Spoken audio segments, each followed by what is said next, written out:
Bonsoir. Faut-il emprunter l'axe principal devant la présidence ou pas? Des interrogations et des inquiétudes gagnent les Tchadiens après qu'un homme ait été abattu sur place pour avoir pris le sens interdit. Autre chose, les Sao n'ont plus droit à l'erreur pour faire oublier leur lourde défaite 5-0 face aux Black Stars du Ghana il y a 3 jours. Ils doivent gagner contre les Comores pour se réconcilier avec les supporters déçus de leur récente prestation.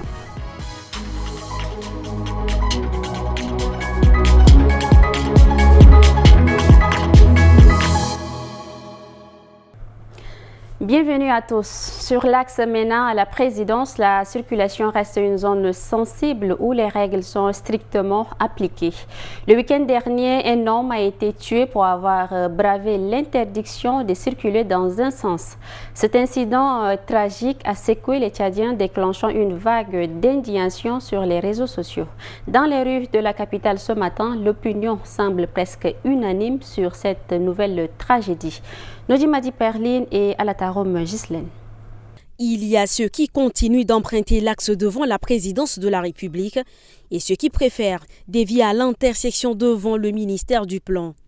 Pour des raisons de sécurité, nous ne pouvons pas vous montrer d'images. Le week-end dernier, un homme a été abattu, officiellement pour avoir bravé l'interdiction de circuler dans un sens. Sa mort a enflammé la toile. Et ce matin, dans les rues de N'Djamena, les Tchadiens sont presque unanimes sur la circulation sur cette voie. J'aurais aimé, à mon avis, qu'on interdise simplement la circulation dans tous les sens devant la présidence et que le communiqué soit largement diffusé afin que tous les citoyens soient au courant qu'il n'y a plus de circulation devant la présidence. Pour la sécurité de la présidence et la sécurité des citoyens, vaut mieux qu'il n'y ait pas de passage à ce niveau. Ce n'est pas la peine de faire aller-retour, aller et retour interdit là. Parfois, certains gens là, quand il y a des problèmes, qui risquent de venir tomber sur ces gens là, ils ne te pardonnent pas. L'homme abattu a été identifié comme un comptable fiscaliste âgé de 32 ans. Il n'est pas le premier à tomber devant la présidence de la République. Dans la loi organique portant statut des collectivités autonomes d'août 2024, le nombre de maires a été réduit à 2.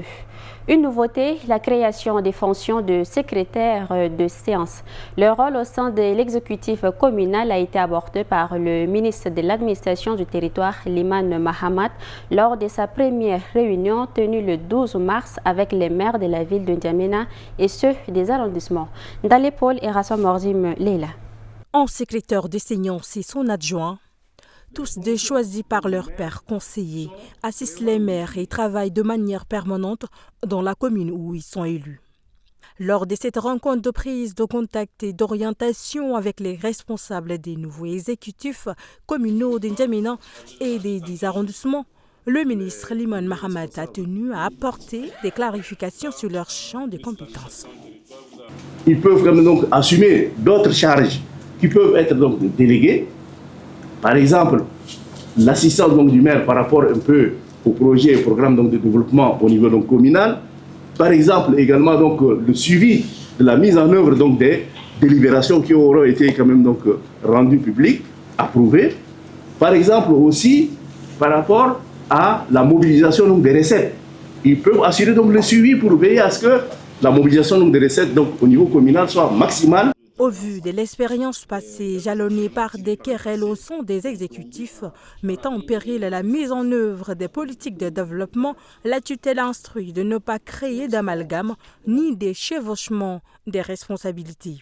La décentralisation étant en chantier, le ministre Liman Mahamat assure que le travail se poursuit pour améliorer les textes régissant le fonctionnement des collectivités autonomes.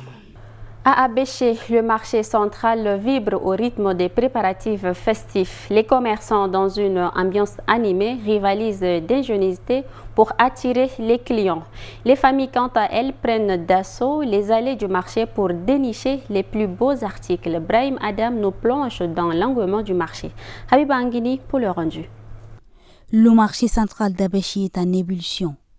À moins d'une semaine de la fête de Ramadan, des familles prennent d'assaut le lieu. Achat des vêtements, des chaussures, des voiles, des gâteaux et tout ce qui va avec la fête. Et les prix des articles restent pour l'instant accessibles selon eux. Permettant à chacun d'acheter selon ses moyens. Il existe des voiles de 250 000 francs ainsi que d'autres variants de 100 000 francs jusqu'à 3 000 francs, ce qui permet également de trouver une voile pour la fête.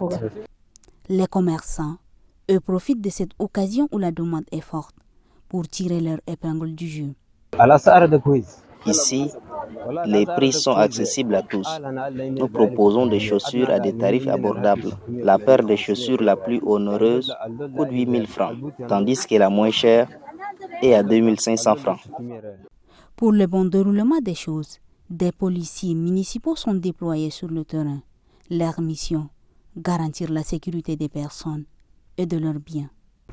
Dans l'actualité en bref, retrouvons Attara Nedongarti pour un tour d'horizon. Mohamed Abdelkarim Ano, nouvel ambassadeur du Tchad en Égypte, a présenté ses lettres de créance à Abdel Fattah al-Sisi. Lors de cette cérémonie, il a exprimé la volonté des deux pays de renforcer leurs relations historiques. Le président égyptien a souhaité plein succès à l'ambassadeur et a souligné l'importance de développer la coopération bilatérale dans divers domaines, ainsi que la nécessité d'une communication continue sur les enjeux régionaux et internationaux. Cette rencontre représente un pas significatif vers un partenariat renforcé entre le Tchad et l'Égypte. Un différend conjugal tragique s'est produit à Bédiondor, province du Mando, le 20 mars 2025. Nazilena, en visite chez sa seconde épouse, a été impliqué dans une altercation qui a dégénéré. Son beau-frère, tentant de le maîtriser, l'a ligoté aux mains et aux pieds. Malgré une tentative d'informer le chef du village, aucune intervention n'a eu lieu. Nazilena a été laissé ligoter toute la nuit, subissant des tortures physiques. Au matin, son épouse, alarmée par l'aggravation de son état, a alerté les voisins. Il a été transféré à sa famille puis conduit au centre de santé de Bédogo où il a reçu des soins d'urgence mais est décédé peu après. Suite à une enquête de la gendarmerie, le beau-frère et son épouse ont été arrêtés et placés en garde à vue en attente de leur comparution devant la justice. Un accident entre un camion transportant une quantité importante de sacs de ciment et une moto-taxi a fait 1 mort et 4 blessés. C'était le 23 mars entre l'axe Bélé-Pont-Carole dans la province du Mayo-Kébi-Est. Cherchant à dépasser le camion, le moto-taximan transportant 4 filles qui ont pris part à une célébration s'est retrouvé sous ce dernier. Lui et ses passagères ont été grièvement blessés. Transportée pour l'hôpital de district de Pont-Carole, une fille a rendu l'âme. La moto est hors d'usage. Selon certains témoignages, avant que l'accident ne se produise, il y avait de la poussière réduisant la visibilité, ce qui aurait perturbé le motocycliste. Le poids lourd a quitté la ville de Pala, chef-lieu de la province du Mayo-Kébi-Ouest, pour se rendre dans la ville de Kélo, province de la Tandili. La téléphonie mobile Move Africa Tchad a lancé officiellement ce mardi 25 mars à travers une conférence de presse son nouveau service de transfert international entrant via Move Money. Ce lancement, selon la société de téléphonie, marque une étape clé dans ses engagements à simplifier le quotidien des abonnés en leur offrant des solutions financières pratiques et accessibles. Bailassam Emmanuel et Maxime Solmengar. Il est possible désormais de recevoir de l'argent sur son compte Move Money depuis les États-Unis, le Canada, les Émirats arabes unis, la France, l'Angleterre et les autres pays d'Europe. Un nouveau service lancé ce matin par Move Africa grâce à un partenariat avec TapTapSend. Le directeur général de Move Africa explique le mobile de ce service. Nous savons à quel point les transferts internationaux sont essentiels pour soutenir les familles en Afrique, donc développer les activités économiques et renforcer le lien avec la diaspora. Ce service répond donc à un besoin réel et stratégique. Les fonds reçus pourront être retirés facilement à travers notre large réseau de distribution Move Money sur l'ensemble du territoire tchadien. Pour procéder, il suffit que le bénéficiaire dispose d'un compte Move Money.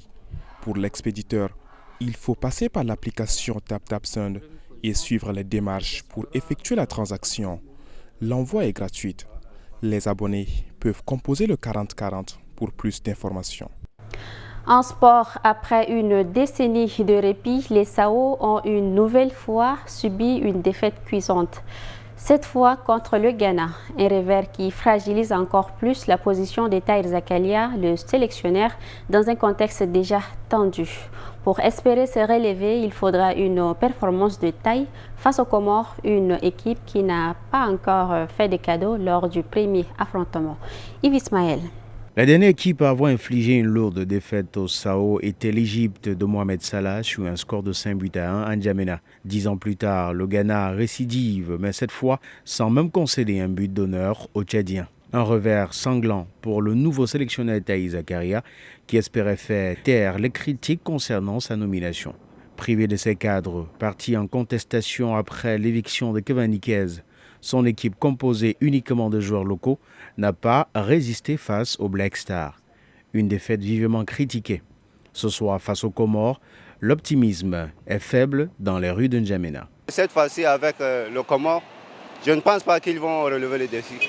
Parce que le match que je vis avec le Ghana, c'est vraiment pas un bon match que le Sao a fait.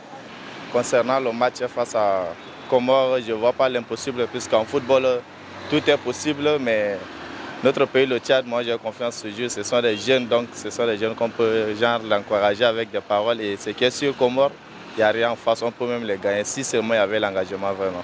Le problème à résoudre, peut-être, c'est la sélection. Et notre coach même, là, son comportement est bizarre. Ça présente déjà le défaite. Et leur sélection, le Tchad, ils veulent toujours des trucs flous. Aujourd'hui, vous voyez, le résultat, c'est par rapport à la paire Poulou là, qui nous a présenté là-bas au Ghana. On veut continuer comme ça va nous amener nulle part. Je pense que le baptême de feu était vraiment rude. Aujourd'hui, je pense qu'ils vont apprendre de leurs erreurs. Sauf qu'en face, le Comores, c'est une autre nation de football.